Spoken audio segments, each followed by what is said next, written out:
Hello दोस्तों, आज हम जिस मूवी के बारे में बात करने वाले हैं उसका नाम है पोजेस्ड। ये एक कोरियन साइकोलॉजिकल हॉरर मूवी है। फिल्म की शुरुआत होती है हीजिन नाम की एक लड़की को दिखाते हुए कि बहुत काम करती है और ज़्यादातर बीमार भी रहती है और हीजिन अपना ख्याल भी नहीं रखती है। अब एक दिन जब वो रात में सो रही होती है तब उसे उसकी छोटी बहन का कॉल आता है जिसका नाम था सोजिन। वो उससे कुछ तो पूछती है लेकिन हेजिन को कुछ सुनाई नहीं देता। लेकिन जब हेजिन उससे कुछ पूछती है तो उस तरफ से कोई भी आवाज़ नहीं आ रही थी। खैर वो इस पर ज़्यादा ध्यान नहीं देती और सो जाती है। अगले सुबह उसे उसकी मॉम की कॉल से पता चलता है कि हेजिन गायब हो चुकी है। तो इस बात को सुनकर हेजिन कल सुबह ही अपने मॉम के घर के लिए निकल जाती। खैर अगले सीन में हम एक डिटेक्टिव को देखते हैं जिसकी फैमिली हॉस्पिटल में होती है क्योंकि उसकी बेटी बीमार है और यही वजह है कि वो हॉस्पिटल में एडमिट थी।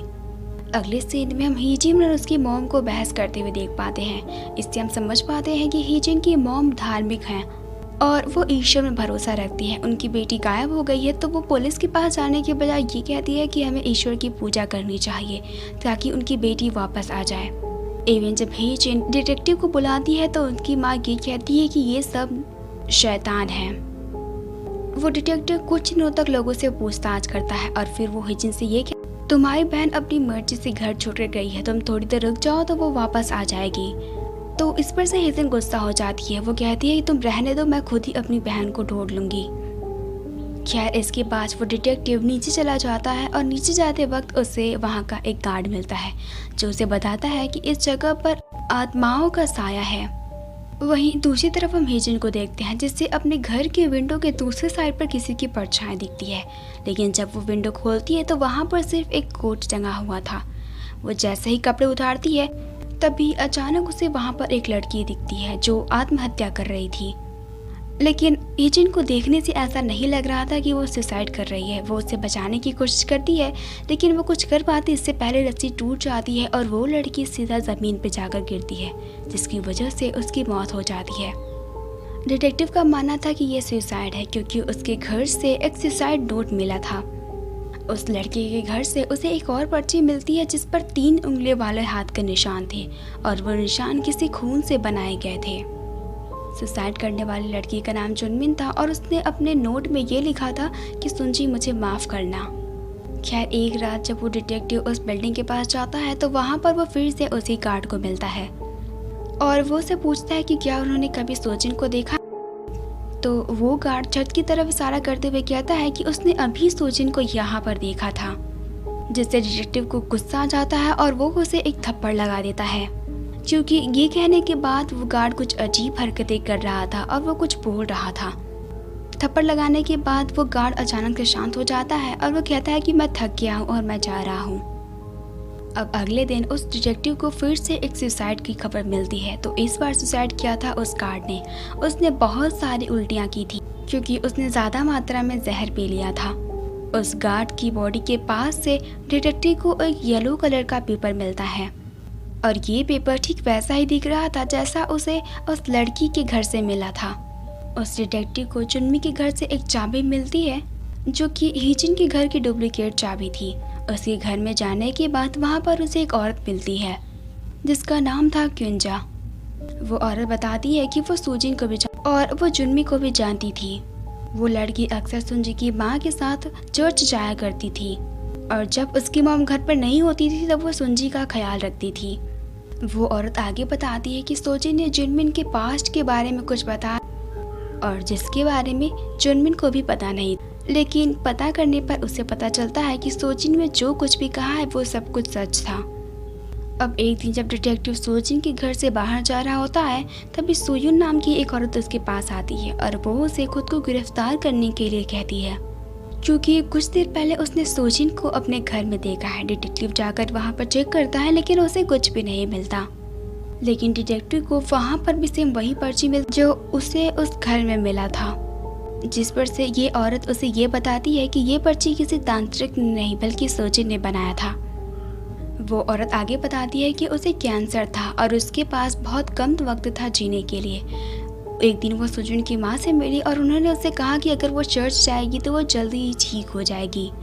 एक दिन जब वो तीनों घर में प्रे कर रहे थे तभी अचानक से वहाँ पर सुजिन आ जाती है और वो बार बार सिर्फ एक ही चीज़ कह रही थी कि मुझे भूख लगी है, मुझे कुछ खाने को दो। लेकिन परेशान करने वाली बात ये थी कि सुजिन घर का पूरा खाना खा जाती है, इसके बावजूद वो यही बात रिपीट कर रही थी कि मुझे भूख लगी है, मुझे कुछ खाने को दो। और जब सुजिन की माँ उससे बात करने लगती है तभी जुनमे से गर्म पानी गलती से सुयुन के चेहरे पर गिर जाता है, जिसकी वजह से उसका चेहरा जल जाता है और वो चिल्लाने लगती है। और वहाँ पर सुंजू आती है और वो उसे गले लगाती है और उसका चेहरा बिल्कुल ठीक हो जाता है, उसे दर्द भी नहीं हो रहा था। ये देखकर तीनों औरतें हैरान रह जाती हैं। आगे वो औरत बताती है कि उसे सुजिन का बर्ताव धीरे धीरे अजीब लगने लगा था, इसीलिए उसने उस तांत्रिक को बुलाया था। वो औरत उन्हें बताती है कि सुजिन पॉसेस्ड है, शायद वो लोग किसी गलत भगवान की पूजा कर रहे हैं और इन लोगों को माफ़ी मांगनी होगी। उस तांत्रिक यानी क्युंजा ने गार्ड को पैसे देकर अपनी तरफ कर लिया था और उसने सुंजू के घर की दूसरी चाबी भी बनवा ली। जब उसकी मॉम चर्च जाने के लिए बाहर जाती है तो तभी ये तीनों के तीनों उसके घर में घुस जाते हैं। एक रिचुअल के दौरान सुजिन के हाथ से बहुत सारा खून निकल रहा था। वो उसके हाथ पर एक येलो कलर का पेपर रख देती है, लेकिन परेशानी वाली बात ये थी कि उसमें सुजिन के हाथ का निशान नहीं बल्कि किसी 3 उंगली वाले इंसान का हाथ का निशान बनता है। जिसके बाद युंजा यानी कि वो तांत्रिक उन्हें ये कहती है कि इस पर्ची को जलाकर इसका पानी पी लेना, जिसकी वजह से वो लोग जवान हो जाएंगे। और उस पर्ची को खाने के बाद सुयुन का कैंसर भी बिल्कुल ठीक हो जाता है। अब उसी रात हेजिन की खिड़की के बाहर सुयुन आती और वो उसे बताती है कि उसने सुजिन को देखा है और वो उसे बेसमेंट में जाने के लिए कहती है, जिसके बाद ही वो औरत गायब हो जाती है। बेसमेंट में वो तांत्रिक वाली औरत उस पर हमला करती है, जिसके बाद वो छत पर भागती है। हेजिन भी उसका पीछा करती है और वो उसे छत पर पकड़ लेती है, जिसके बाद वो लोग पुलिस स्टेशन जाते हैं। वो तांत्रिक उनसे कहती है कि सुयुन ने उसे पूरी बात नहीं बताई। दरअसल जब वो तीनों लोग उसे फिर से पर्ची बनवाने के लिए फिर से सुजिन के घर में गए थे, लेकिन तब तक सुजिन से वो साया हट चुका था। लेकिन सुयुन को और भी पर्चियाँ चाहिए थी, इसीलिए वो उसे कोई रिचुअल करने के लिए कहती है ताकि सुजिन फिर से पॉसेस्ड हो जाए। जिसके बाद वो एक मुर्गी की बलि चढ़ाकर एक रिचुअल करती है, जिसके बाद सुजिन एक चेयर पर खड़ी हो जाती है और उनसे वो ये कहती है कि तुम सब मरने वाले हो। ये कहने के बाद वो आत्मा उसके अंदर से बाहर निकल जाती है और तभी सुजिन का बैलेंस बिगड़ जाता है और नीचे गिरने की वजह से उसके सर से खून निकलने लगता है और वो लोग उसे वहीं पर छोड़ के चले जाते हैं, क्योंकि तब तक उसकी माँ भी आ गई थी। उन्हें लगता था कि उनकी माँ उन्हें बचा लेगी और उसके बाद सुजिन के साथ क्या हुआ उन्हें कुछ पता नहीं। तभी एक रिपोर्ट की मदद से पता चलता है कि सुजिन की मौत तो शाम के 7 बजे ही हो गई थी, लेकिन हेजिन के मुताबिक वो रात के 11 बजे उसके घर के पास आई थी ये बताने कि उसने सुजिन को देखा था, लेकिन ये पॉसिबल नहीं है क्योंकि वो 7 बजे तक ही मर चुकी थी। तो डिटेक्टिव को ये लगता है कि हिजी उससे झूठ बोल रही है।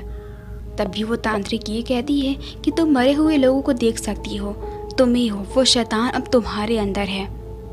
यानी कि जो आत्मा अब तक उसके बहन के अंदर थी अब वो उसके अंदर है।